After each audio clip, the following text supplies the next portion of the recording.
هاي الحلقة مهمة وخطيرة جدا لأي عربي عايش بأمريكا، لأنه أمريكا على حافة الانهيار. مظاهرات في كل مكان وشعب كامل مسلح. ولايات بدها تنفصل عن أمريكا وتصير دولة لحالها. الاقتصاد الأمريكي منهار، واغنياء العالم قاعدين بيشتروا ذهب بكميات كبيرة جدا، ونبوءات توراتية بتحكي عن انهيار الولايات المتحدة وإنها آخر إمبراطورية في العالم.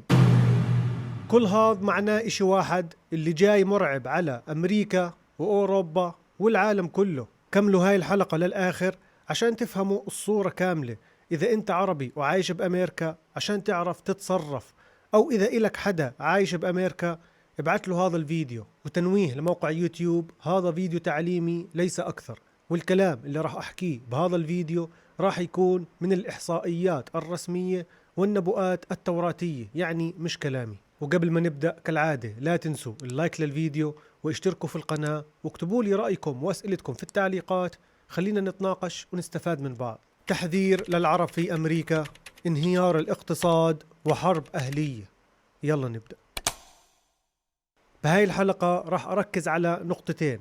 أول نقطة راح أشرح لكم الوضع الحالي بأمريكا بالنسبة للمظاهرات، وكيف إنه أي شعلة صغيرة ممكن تولع حرب أهلية وهي جاي على الطريق. والنقطة الثانية مهمة جدا راح أشرحها بآخر الحلقة، راح تكون ملخص النبوءة التوراتية اللي بتحكي عن انهيار أمريكا وبتوصف كيف راح تنهار. تمام، اليوم لما نجمع 3 نقاط رئيسية قاتلة لانهيار أي دولة كبيرة أو إمبراطورية راح تلاقيهم موجودين في أمريكا حاليا. أولا، الشارع الأمريكي قاعد بغلي حاليا ومظاهرات في كل الولايات والمدن الرئيسية. ثانيا، اقتصاد تعبان والأسعار قاعد بترتفع بشكل ملاحظ، زائد أنه الدولار قاعد بيفقد جزء كبير من قيمته وسمعته. وثالث إشي وهو الأخطر، ملايين الأسلحة بإيد الناس.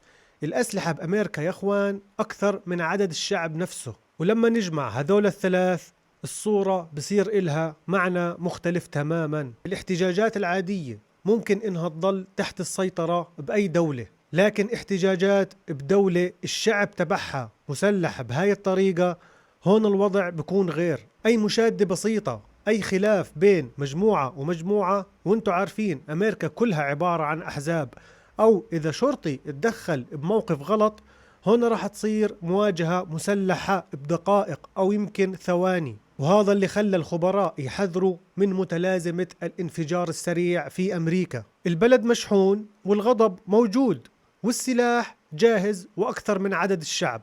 الأزمة الاقتصادية في أمريكا حاليا قاعدة بتحط الزيت على النار، بتولع الأمور أكثر.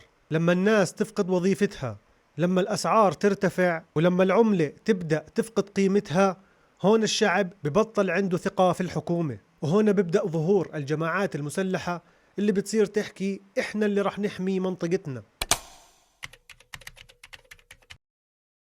المظاهرات اللي بتصير حاليا في أمريكا مش مجرد مظاهرات عابرة، الوضع حرفيا خارج عن السيطرة بالنسبة للمظاهرات. ما عمره صار في أمريكا مظاهرات بين الديمقراطيين والجمهوريين بهاي الطريقة. يوميا مدن زي نيويورك وتكساس وفيلادلفيا قاعدين بيصحوا على مظاهرات بين جماعات متشددة يمينية ويسارية. وما أدراكم ما الجماعات اليمينية واليسارية لما يبدأوا يعملوا مظاهرات ضد بعض بتولع حرفيا. الاثنين بيكرهوا بعض بشكل مش طبيعي. كل واحد فيهم بنزل وعنده عقيدة انه هو المنقذ، مجموعته هي المنقذة، والمجموعة الثانية هي التهديد للبلد. الإعلام الأمريكي قاعد بيظهر هاي المظاهرات كأنها مظاهرات سياسية، لكن اللي بصير أكبر من هيك بكثير. في مناطق وشوارع صارت مقسمة فعليا في أمريكا، غير انه اغنياء العالم اليهود خصوصا قاعدين بيبنوا ملاجئ تحت الارض تكفيهم هم واولادهم لمدة مثلا 10 او 15 سنة. والخطير انه المظاهرات حتى بطلت مظاهرات سلمية في امريكا يا اخوان. اذا انتم مش عارفين، السلاح مرخص، ممكن انت تروح تشتري سلاح وخلص هيك تمتلك سلاح بدون اي يعني اثبات او مجهود حتى. وحاليا صار في مجموعات او عصابات، سميها زي ما بدك، صاروا يحموا منطقتهم، بقول لك احنا قاعدين بنحمي المنطقة.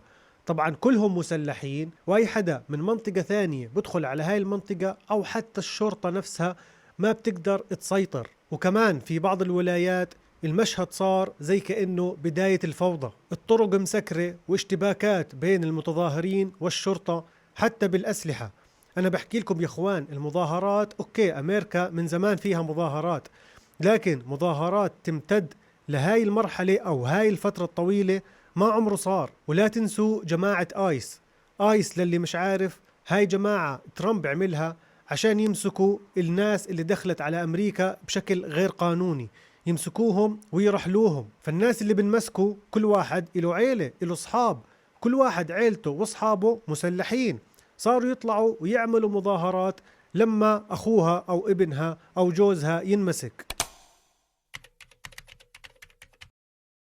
واحدة من أهم الأشياء اللي بتخلي أي توتر سياسي أو اقتصادي في أمريكا إنه ينفجر بسرعة هو موضوع السلاح. الشعب الأمريكي اليوم مسلح بشكل ما صار قبل هيك، حرفيا عدد الأسلحة المملوكة للمدنيين أكبر بكثير من عدد سكان الدولة. تقديرات حديثة بتحكي إنه في أكثر من 400 مليون قطعة سلاح في أمريكا، وهذا الرقم مرعب، خصوصا ببلد زي أمريكا عايشة حالة انقسام حاد. والأسوأ من هيك إنه قوانين ترخيص السلاح في كثير من الولايات الأمريكية صار أسهل بكثير من قبل. في ولايات بتقدر تشتري السلاح فيها وتمتلكه بدون أي تدريب مسبق وبدون حتى ما تسجل اسمك بشكل معقد، قاعدين بيسهلوا الأمور.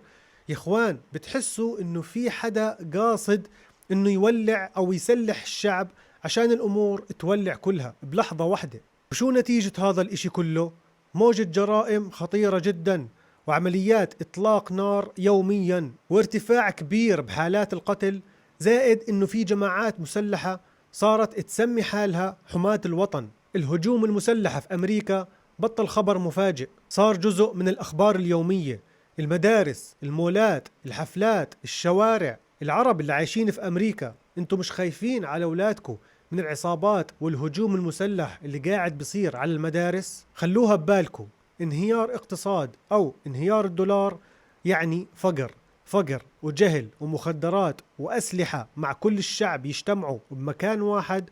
اعرفوا انه هذا المكان نهايته قريبة جدا. وحتى الخبراء في أمريكا دائما بيحكوا نفس الجملة، أي اضطراب سياسي أو اقتصادي داخل بلد عنده هاي الكم من الأسلحة ممكن تتحول لكارثة خلال ساعات فقط لا غير. الرئيس الأمريكي الحالي قاعد بيكتب شهادة وفاة أمريكا بإيده وبالقرارات اللي قاعد بأخذها، خصوصا القرارات المتعلقة بدعم إسرائيل بالأسلحة وبالمال. الشعب الأمريكي ذكي مش غبي، بلش يصحى ويسأل الحكومة، الضرائب اللي احنا كلنا بندفعها هاي ليش كلها قاعدة بتروح عشان ندعم بلد احنا ما إلنا فيها؟ نص الشعب مشرد، زائد المخدرات، زائد الأسلحة والعصابات. انتوا ليش مش قاعدين بتصرفوا هاي المصاري على البلد جوا البلد؟ زبطوا الأمور هاي. وعلى الأغلب الشعب الأمريكي راح ينفجر، راح ينفجروا على بعض، زائد راح ينفجروا على الحكومة وممكن على الرئيس نفسه. لكن برأيي الشخصي راح ينفجروا كمان على أغنياء أمريكا، وخصوصا اليهود، لأنهم اللي مسيطرين ومالكين أكبر شركات في العالم وخصوصا في أمريكا. يا إخوان، اليهود في أمريكا تقريبا هم اللي بيديروا البلد. والشعب الأمريكي جاب آخره من هذا الموضوع والسلاح جاهز، فالله يستر. تمام، ندخل على النقطة الثانية وهي نبؤة زوال أمريكا. راح أحاول ألخص النبؤة وأوصل لكم إياها، لأني أنا عملت حلقة كاملة عن نبؤة زوال أمريكا. إذا حابب تعرف تفاصيل أكثر احضرها. تمام، بهاي النبؤة واصفين أمريكا بوصف قبيح جدا، وهو المرأة الزانية التي زنت مع أغلب ملوك ورؤساء العالم. طيب شو يعني المرأة الزانية اللي زنت مع حكام العالم؟ الفساد اللي عملته الولايات المتحدة بمساعدة حكام العالم. وبالنبؤة ذاكرين أوروبا وكيف راح تهلك بالحرب العالمية الثالثة. راح تحكي لي طيب وين أمريكا؟ ما هو هذا الموضوع. أمريكا زي الحرب العالمية الثانية ما بتدخل غير آخر الحرب، وهذا اللي راح يصير بالحرب العالمية الثالثة. لكن أوروبا راح تسكت؟ لا، أوروبا ما راح تسكت. بعد الهلاك اللي راح يصير بأوروبا راح تقوم وتعمل جيش وتروح تحارب الولايات المتحدة، زي ما مذكور في النبوءة، مش كلامي. ومذكور في النبوءة انه بهاي الفترة امريكا راح تكون مارة بحروب اهلية وانهيارات كبيرة جدا داخل البلد. لكن الضربة اللي راح تدمر الولايات المتحدة زي ما مذكور في النبوءة، اول ضربة راح تكون زي ما حكيت لكم من اوروبا، راح تبيعهم لانها ما راح تكون فاضية ولا قادر تساعد حدا، لانه داخل الامريكي راح يكون منهار، حتى الكيان المحتل ما راح تقدر تساعده. وهون راح تكون بداية نهاية الكيان المحتل. هاي أول ضربة. الضربة الثانية اللي راح تجيب ختم دمار أمريكا حسب النبوءة، مش كلامي، راح تكون ضربة من الله سبحانه وتعالى. راح تكون الضربة من الطبيعة، سواء تسونامي، نيزك، زلزال، أو ممكن كلهم مع بعض. ما في إشي بيجي بيوم وليلة.